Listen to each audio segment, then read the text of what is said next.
one huge theme in your book is anxiety. I really appreciated that, and how it's a key piece of our human predicament, and that learning how to embrace and work with anxiety is kind of a central meaningful task.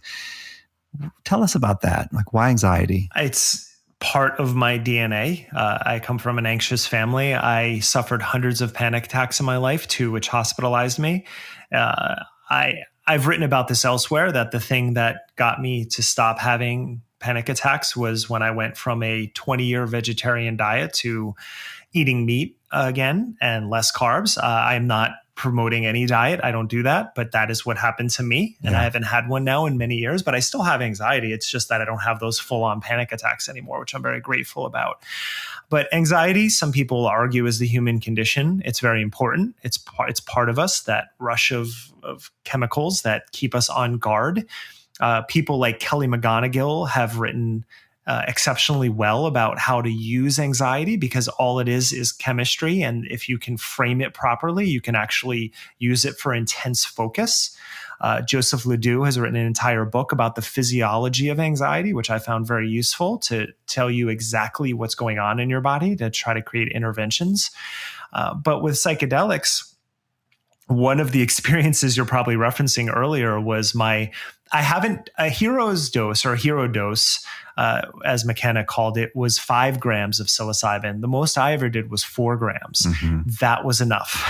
I don't think I'll ever be journeying beyond that. I just don't see any reason to. I stay with 2 grams now, which is something I can manage and handle. But the 4-gram night was harrowing, and it was definitely the second to worst experience I had ever had, or had at that time. The worst was to come.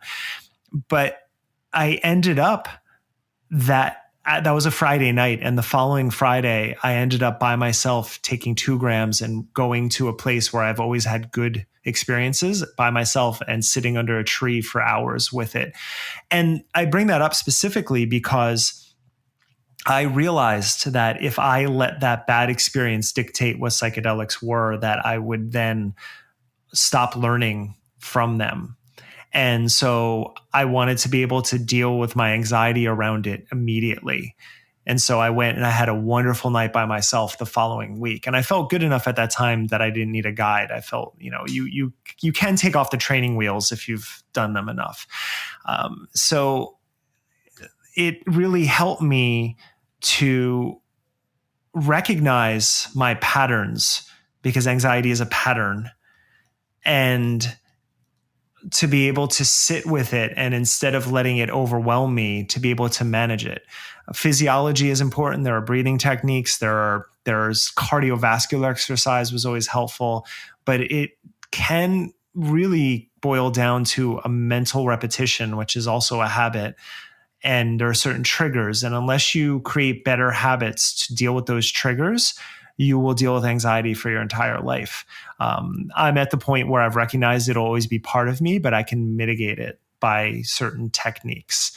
And psychedelics played a big role in understanding that. Yeah, and then from one of the other angles that your text sort of weaves through, it seemed to me that you were talking about perhaps other neuroses as well, but anxiety specifically is, in a way, the price we pay for a certain amount of cognitive evolution. If you think about evolution in general, anxiety, the role that it plays is that it keeps you awake to potential dangers in your environment. So, there have been studies done that have measured the cortisol levels in ancient skeletons. And certain markers have shown that it's likely that our ancestors had quick bouts of anxiety and then they were let go of. Whereas in the modern times, we have chronic anxiety, that we're always anxious because we don't have a good relationship with our environment. Technology can play into that, but not necessarily. Even things like the effects of climate control on your immune system, being indoors all the time, can have an effect on that. If you're not used to certain temperatures because you've trained yourself to only be comfortable in certain ways, that can induce anxiety. So anxiety, we've sort of thwarted the mechanisms that evolution has given us by creating very comfortable environments for ourselves. And that can be to our detriment, as great as it is to not have to worry about being rained on when I sleep. There are other trade-offs that come with it. So anxiety did serve an important purpose for a long time. And now that long-standing chronic anxiety is really, affects 19% of adults every year in the United States. There's a very short sentence that I wanted to quote back to you in terms of this theme of anxiety, but also the theme of what therapeutic or meaningful, like substantive ritual work really entails. And it's a very simple sentence. Obstacles are unavoidable because change is hard. One of the interventions that has shown the most success so far, it's one of the more long-standing, is with MDMA and PTSD specifically. And to be clear, MDMA is not a psychedelic. It affects the same serotonin receptors as psychedelics classically, but it also affects other receptors. So it's not actually in that category. Just as ketamine isn't a psychedelic, it's a dissociate. But these drugs tend to get lumped together. So I actually make that disclaimer early in the book that, I will be talking about ketamine and MDMA, even though they're not classically psychedelics. That's a preface to this study, which is done with people coming back from the Iraq War and PTSD. What happened was, you're around a bomb goes off, your friend gets killed, like some tragic event happens and you have PTSD. And again, it's a repetition, it's a mental repetition. So if you hear a book slam onto the ground, you think it's a gunshot, you jump. I can't imagine living with that and how hard that must be. And what happens in the therapy, and there are a few different ones, some are done in VR, for example, and some have been done just, with cognitive behavioral therapy, but where you introduce the triggers while someone's on MDMA. And they are able to experience triggers that would normally trip them and send them off. But since the MDMA is in their system, they don't get triggered. Because honestly, it's really hard to have a bad time on MDMA. It's just not, your brain is not allowing it.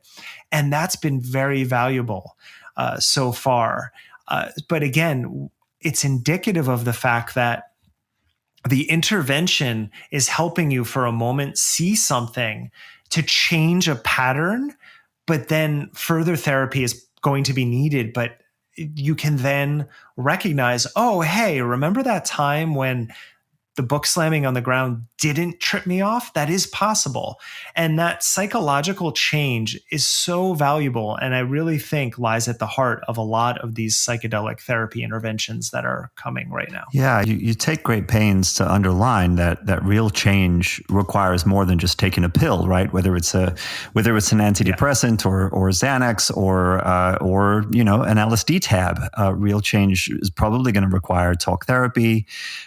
Community ritual is something that is really sort of overlooked and left out often, and just the sense of doing the work. And I think you're speaking to something that's pervasive, not only in the sort of medicalized model of mental health, but also within more holistic spiritual circles, right? Where there's the sense that there's going to be some kind of magical intervention, some kind of potion or pill or ritual that you can do that then automatically just makes everything okay. And in the pharmaceutical world, it feels like it's about like this will correct your chemical imbalance and then everything will be fine, and leave out all of the other pieces. And in the spiritual world, I think it often tends to be like, once you have this experience of ultimate transcendence or something, or you realize that you're always being guided by the universe, then, for example, your anxiety will just go away because you'll see that it's an illusion. But I feel like you're pushing in this other direction that's saying, you know what, it's gritty,